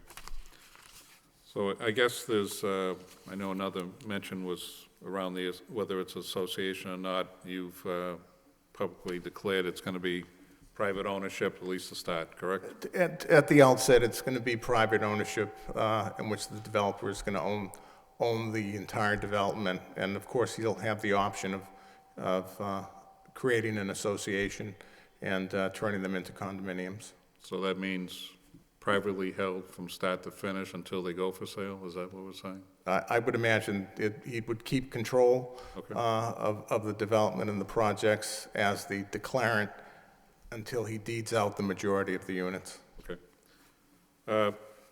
Other conditions other members had, if you want to rattle them off? I was just going to add the number 3 on the comments, the city comments, just making sure if it becomes a homeowners association that the document is passed on to the city's law department, ensuring maintenance of the sidewalks and driveway.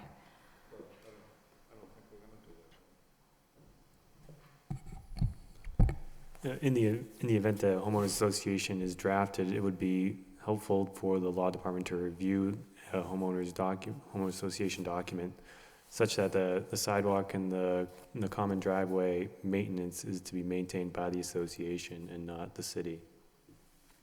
Okay, so, It would be understood that the owner developer would be maintaining the common driveway into the premises, and that if this does become a condominium, that the association would take over the responsibility of that. And of course, that's something that we would share with the city if necessary. oh, we want a condition? It would be helpful to have it. What's that? It would be helpful to have it in the decision. Right. The information, I mean, we would go over it with the city, but, certainly the responsibility to maintain it will be the owner, developer, or association. Okay. And was there anything else? Yeah, Melissa? Fan, anything? Okay, so we have variances, multiple variances to take a vote on, and then we'll take a separate vote on the petition. Can we combine variances, Joe, or do each one has to be done individually? There's quite a few of them. The board could do a special permit to grant all variances subject to the following conditions. Okay. Give me a minute.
Okay, as far as motions, the first motion we're going to take up is for the variances. I'm going to read the variances out, but we're going to take one vote for the variances.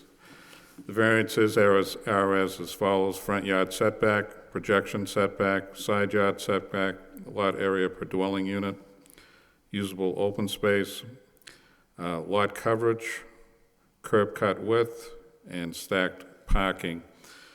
And relief of all these variances will be granted without substantial detriment to the public good and without nullifying or degradation from the intent and purpose of this zoning ordinance. So could I have a motion, please?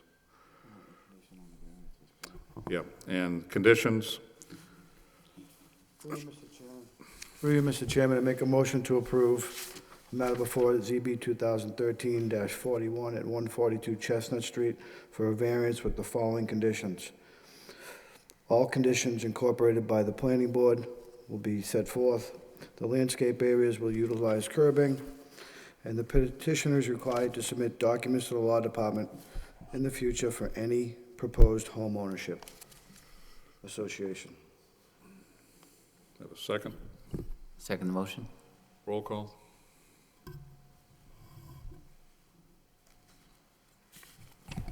Mr. Hearn. Approve with conditions. Mr. Bailey. Approve with conditions. Mr. Belanger. Approve with conditions. Mr. McCarthy. Approve with conditions. Mr. Perrin. Approve with conditions. Okay, the next vote we'll take will be for the special permit for extending an existing non-conforming use. And as far as the special permit goes, I believe the applicant has met the conditional primary 6 conditions. Obviously, I think with this, there'll be an economic and a community need that would be satisfied. I believe we addressed traffic flow and safety. Utilities is not applicable. Neighborhood character, I believe if you look at the neighborhood character currently exists, this would fit within the existing character of that neighborhood. Natural environment, there's really no impact there. And the fiscal impact, I know the applicant mentioned about the tax base would be, obviously we'll get these structures back on the tax roll, and that would be a benefit to the city. So with that said, could I have a motion? Through you, Mr. Chairman, the matter before ZB 2013-41 at 142 Chestnut Street. I make a motion to approve a special permit. Second? Second. A roll call? Mr. Hearn. Approve. Mr. Bailey. Approved. Mr. Belanger. Approve. Mr. McCarthy. Approve. Mr. Perrin. Approve.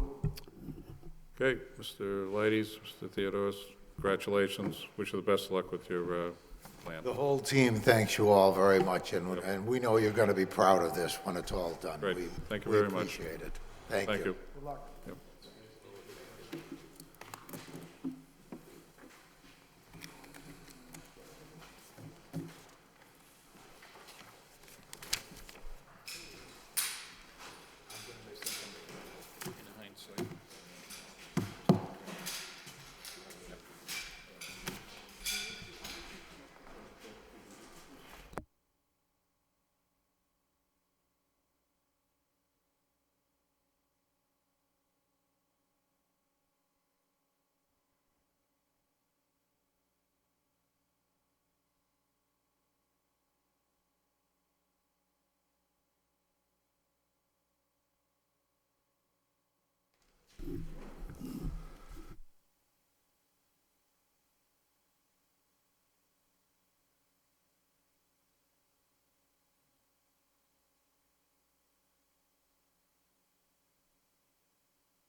Okay, our next matter before us is ZB 2013-43. It's a special permit for signs.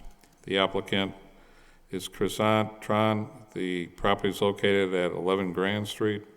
Petition to install illuminated signage, wall, awning, and freestanding for a takeout restaurant pursuant to section 6.3 of the zoning ordinance. Good evening, ma'am. Sorry you had to wait on so long. That's okay. Okay, thank you. My name is V. Sorry. My name is V. I'm here on behalf of Chris and Tran, the owner of the building, and also Art Studio Sign Neon, which is a sign contractor for the proposed project. What we are proposing is to request a set of channel letters that are internally LED illuminated. Down, okay. It's making a weird sound, so. One set of channel letters internally. I think my voice is way louder than the microphone. I'm not doing well. Right, hopefully. Okay. What we are proposing is one set of channel letters internally face illuminated with LED, is as proposed on this page. What we have right there right now on the picture is not the actual facade, but a proposed facade that they will end up developing and also fixing. Because I believe what they have right now is aluminum faces on the front of the building, so they're doing stucco facing and stuff, but that's the construction part. That's why I did a simulation there. At night, the letters will light up on the face, will have a blue, and then also I'm proposing a awning and also a one freestanding sign that is also internally illuminated at night. I did receive a memorandum from Joe stating that the location of the proposed freestanding sign right now interferes with the exiting and entering onto the parking lot. Yep. So we do agree to move it, so that way it's at the head of the angle, so that way we won't have the issue of the cars going in and out. And You're gonna move it? Yeah, we can. And can you show us where you're gonna move it to? Well, Joe had proposed that we move it to the head of the angle spaces. But I'm not really sure from the drawing he sent me, because it's really tiny from my point of view. So I'm not really sure if he has a bigger version of it. Joe, did you have any discussions with either this woman or anybody else? Yeah. Yes, I had a discussion with the applicant about the comment to relocate the proposed sign, proposed freestanding sign to the. So I asked where they're gonna move it to. Can you explain that to us, where exactly it's going to? Well, one example that was discussed was at the head of the angled spaces. Yep. Such that you wouldn't potentially have cars conflicting with the sign as they were entering and exiting the proposed parking spaces. Right now, it's pretty much just clear pavement out there with no delineation. When the lot is striped, the current location, it's basically adjacent to an existing building, and where it is located, it would be difficult to trench to get it in without potentially affecting that building, and it would block one of the proposed parking spaces. So by moving it into an area that's not going to be parked on or driven on by vehicles, it could remove that conflict. And it could, for what the applicant seems to be looking to achieve, it could have better visibility since it's not going to be blocked by a building on one side. It's going to be more open towards the corner. Okay. So it could be seen So from two sides. the proposed change that was discussed between the parties, your department would be satisfied with the change in the plan? That would be a better location, as one example, versus where it was originally proposed, yes. Okay. Any changes to the size, shape, or height, or anything with the sign, with the change? No, as it met zoning requirements, so Yeah. there wouldn't be any change in terms of the size or the height. Okay. So do you understand, based on the review, where the sign would be moved to? Are you acceptable to that? We're okay with moving it. The only thing is I need help to find exactly the location where it is, because I don't want to have it built up, but then it's in the wrong location. Okay. I understand it's more towards the corner, but I couldn't tell from the actual plans that he sent where the location is, if he can actually help me pinpoint Yeah, where it well, is. that's what I just asked Joe, if he's indicated to us where the change of the sign on the location would be moved to, and he could certainly show you that. I mean, Okay. is that something you want to see right now, or are you? If possible. Sure. Sorry. Yeah, go ahead.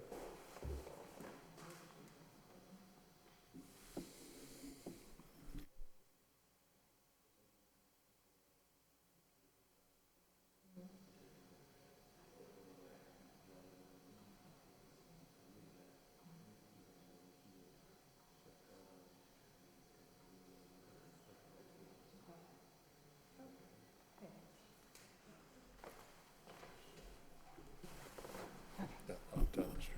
Yes. Yes, I'm clear now. So you understand Yes, what for we're the location. proposing, and you're okay with that? Yes. Okay. Anything else you'd like to tell us? One time I had gone here for a meeting for a similar sign with channel letters, and I know the board had requested before for a timer to be installed. Those are the times that way the light goes off after a certain time, so I can actually ask the client to have that done too. Okay. Well, something like that we'll be discussing anyways about. Okay. Do you know what the hours that the light would be on? We can have it turned on right after it starts going dark. I can actually request them to see if they can put in like one of those the sensors for the light to see, so that way it's also energy saving. So if we had set as, let's say, 6 o'clock, and if there is still light outside, then it will stay off. Yep. And it would turn on right after it turns really dark. And then I can request them to have it turned off an hour after the business closed. What's the, I know you weren't here the last time they came in, were you? Were you here? Okay, Because I'm with the sign company. that's okay. Do you know what the hours of operation are gonna be? No, No, okay, all right. Okay, anything else? no. Okay. I'm gonna open up to the public at this point. Anyone here like to speak in favor of this petition? Favor, in favor? Hearing none, that portion of public hearing is closed. Anyone like to speak in opposition? Opposition, opposition. Hearing none, that portion of public hearing is closed. Going to open it up to the board. Dennis. Through you, Mr. Chairman, I just have some questions to try to get some clarity here. Your application states one sign. It's an illuminated wall sign. And then the document that you submitted, it seems like it's two signs. It's the channel letters and then the 4-foot by 40-foot awning. And then also it's the relocation of the site sign, the freestanding sign. No, the freestanding sign is a new sign. There's no freestanding right there right now. We had requested a relocation because of the new the location we had picked for it is not perfect for when cars and trucks are entering and exiting. Okay. It seems, okay, so the first one, the channel letters that you're doing. The channel letters are 20, it's the name of the restaurant, 20 feet long and then 18 inches high? Yes. Now, when I think of channel letters, I think of individual letters backlit. Not for the backlit. We're requesting only facelit. Okay, is each letter cut out individually as a channel letter? Yes. So there is no gray panel? There's no gray panel, That's the no. building itself? That's the building itself, yes. So each one of these letters will be individually cut out and mounted individually, that'll be lit? Yes. Great. It'll be individually installed directly onto the facade without any raceway. Great. That sounds wonderful. Okay. So then the awning itself is 4 feet by 40 feet? Yes. And has 4-inch high lettering on the edge. And is that lit from behind? No, that won't be lit.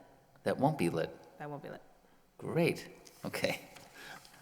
I'm liking it more and more. Okay, so the last one is your freestanding sign. Yes.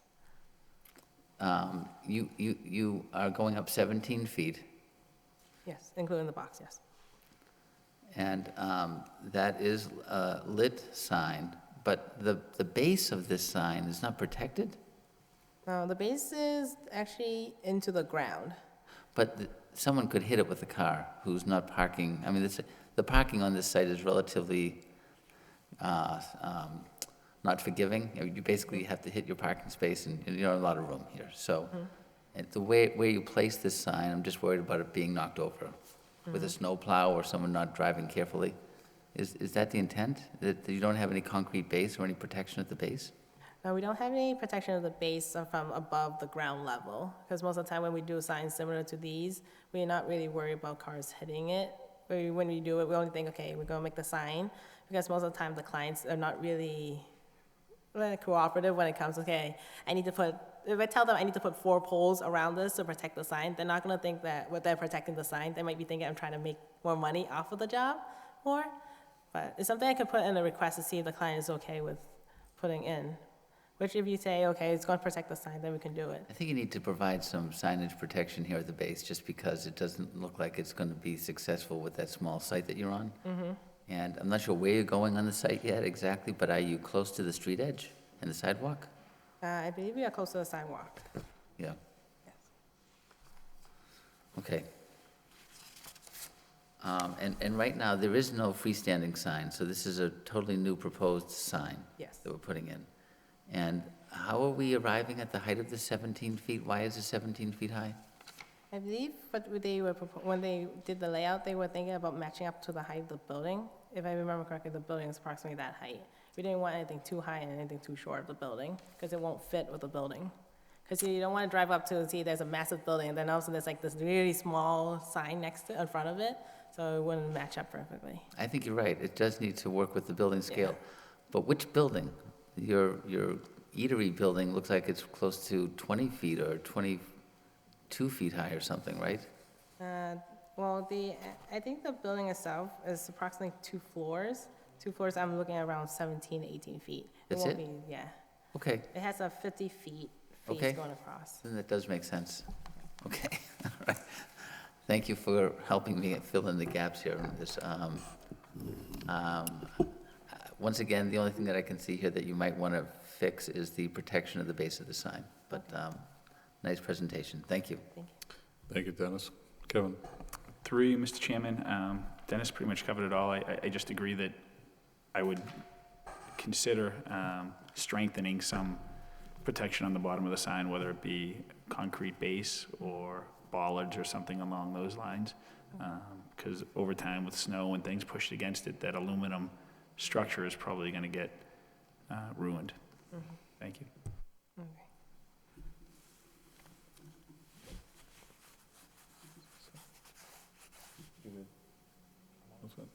Thank you, Kevin. Gary? I have no comments, Mr. Chairman. I think it speaks for itself. Thank you. Corey? My colleagues covered my concerns, Mr. Chairman. I have no comments. Thank you. Melissa? Thank you, Mr. Chairman. I also agree with what's already been said, but I just had a curiosity question. I'm looking at this image, and this green squiggly, is that supposed to represent anything? Is that just the ground, Yeah, and then it goes that's down? the way my dad does it. He just represents the ground right there. Cool, thank you. Thank you, Melissa. Van? No comments, Mr. Chairman. Okay. So, I agree with my board members. I think you pretty much answered all the questions. I guess the only thing we'll condition on this is the change of the location of the sign, which you're in agreement with. So you're here representing the petitioner. Any other comments from any other board members? Joe, anything else we need to be concerned with this petition? Besides the, I guess, the change in the location of the sign? Aside from the location, it sounded like some of the board members were concerned about the protection around the base of the sign. It's up to the board Well, if you want to condition that or not. But I'm sorry, I don't have a problem with conditioning it, but I didn't know if that was, if you were looking for a condition or if you were just kind of, No, I think we should feel strongly about protecting that sign in order Okay. for it to survive there, and that it should be a condition that the base is protected up to a height of about 30 inches at minimum. yep. No, I don't have a problem with it. I just didn't know if you wanted a condition.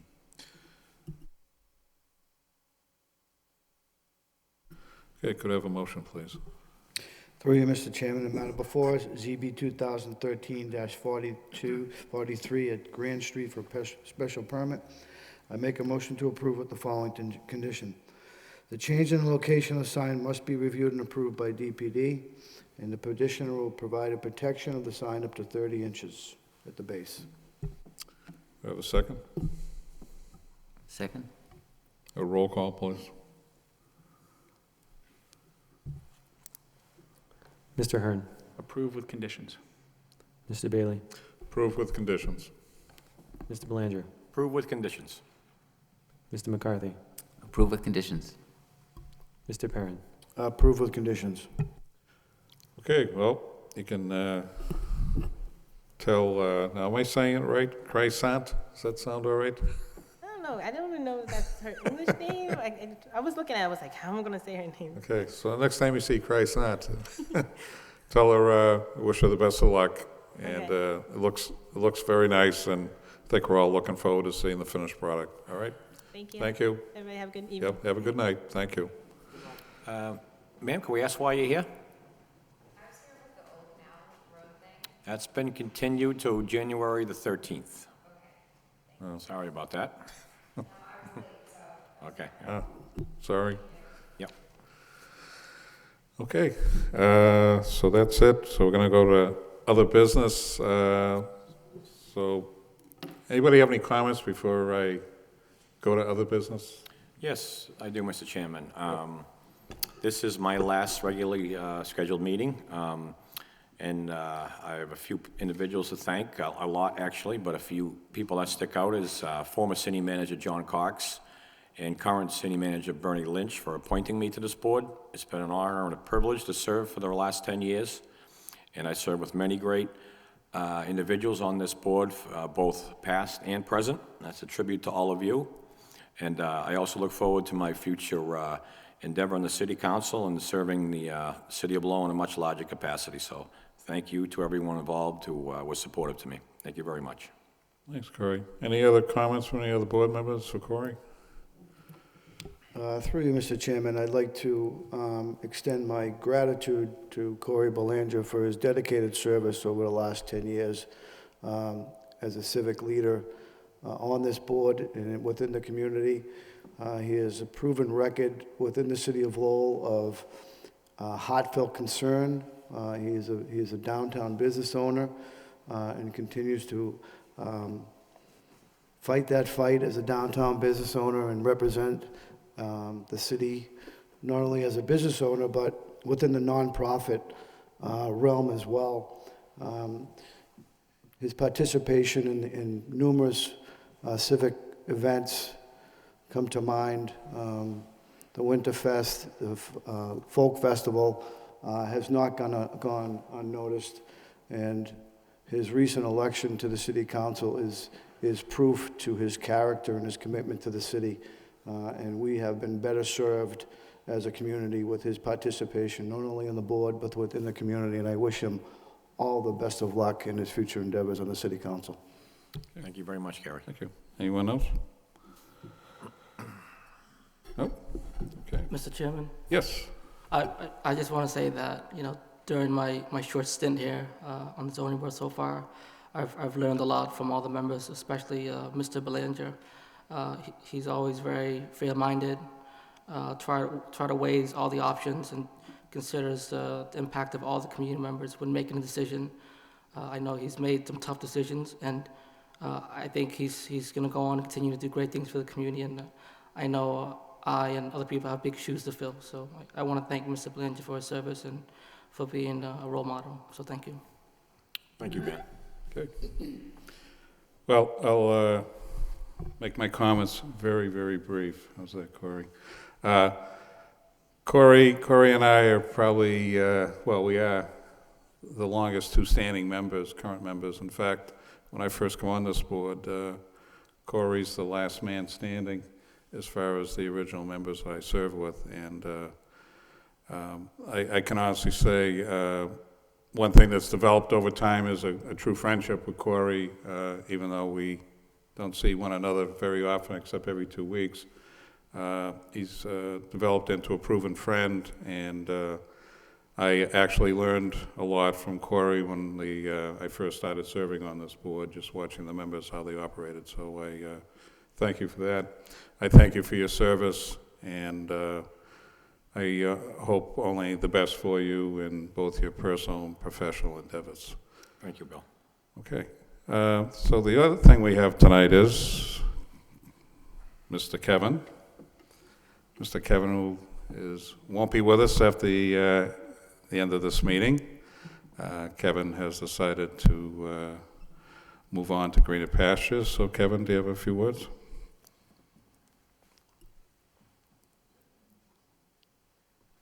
Well, I just want to thank you guys for, as colleagues on the board. It's been an honor to serve with everybody. Not only the camaraderie, but also the professionalism the board's shown through easy projects as well as the harder ones along the past 2 or 3 years. So I thank you all for your participation and wish you luck in the future. Thanks. Thank you. Any other comments? Any board members? Through you, Mr. Chairman, I would like to extend my sincere thanks to Mr. Kevin Ahern for participating in the board. He was a welcome addition. He was always very, very well prepared, very professional. He brought an insight of professionalism. He is a good leader in the community and a businessman with properties in the downtown, and those things do not go unnoticed. He is a true city guy, and he comes from tremendous stock in the Belvedere neighborhood. His family are wonderful people, and I wish him all the best of luck in his endeavors, and hopefully he can spend some time with his lovely children in the future. I'll second that. Any other comments? Any other board members? Well, I'll be quick, Mr. Chairman. I just want to ahead. wish Mr. Hearn well. I think he's a true professional, and he's going to continue to do great things for the community. and I'll echo everything that was said by each of the board members, but also Kevin served here in one term, and I can honestly say in the term that he served with us, he brought a lot of professionalism, a lot of insight to assisting the board in reviewing each of these petitions. I consider him a friend, and I also wish him both personal and professional, excitement, and hopefully good things are in the future for him. So, Kevin, I wish you the best of luck. So, one more thing, gentlemen. The board has some parting gifts that were not paid with city funds. Came directly from the board members. Kevin. Corey? Thank you. And thank you very much to my colleagues once again. I'm touched. Thank you very much. Yep. Okay, any other matters, comments? Okay, hearing none, can I have a motion to adjourn? Through you, Mr. Chairman, I make a motion to adjourn. Second? Second. So moved.